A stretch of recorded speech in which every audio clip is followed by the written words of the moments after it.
తాగునీటి ప్రాజెక్టులు రాష్ట్రానికి జీవనాడులు, అది సక్రమంగా అమలు చేయడానికే రాత్రి పగలు పనిచేస్తానని ప్రకటించారు చంద్రబాబు నాయుడు. అసెంబ్లీ వేదికగా పోలవరం అంశాన్ని ప్రస్తావిస్తూ అసలు పోలవరం ఒకనాడు రాజశేఖర రెడ్డి పూర్తి కాదని భావించాడు. వాస్తవంగా రాజశేఖర రెడ్డి వచ్చాకనే పోలవరానికి శంకుస్థాపన జరిగింది.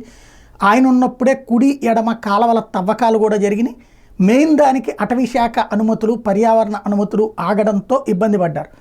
ఆ అనుమతులు రావడానికి ఆలస్యమైంది. అందుకని అప్పట్లో పోలవరం పూర్తి చేయడం అసాధ్యమని రాజశేఖర రెడ్డి అన్నారు. అట్లాంటి అసాధ్యాన్ని సుసాధ్యం చేశాను, నేను పోలవరానికి సంబంధించిన అన్ని అనుమతులు ఇవ్వకపోతే ముఖ్యమంత్రిగా ప్రమాణ స్వీకారమే చెయ్యననేటప్పటికీ నరేంద్ర మోడీ వచ్చి అనుమతులు ఇచ్చారు అప్పటికప్పుడు. తద్వారా బిగినయింది. అయితే మేము డయాఫ్రమ్ వాల్ అన్నీ కట్టేసిన తర్వాత దాన్ని జగన్మోహన్ రెడ్డి వచ్చి సర్వనాశనం చేసేశారు, విధ్వంసం చేసేశారు.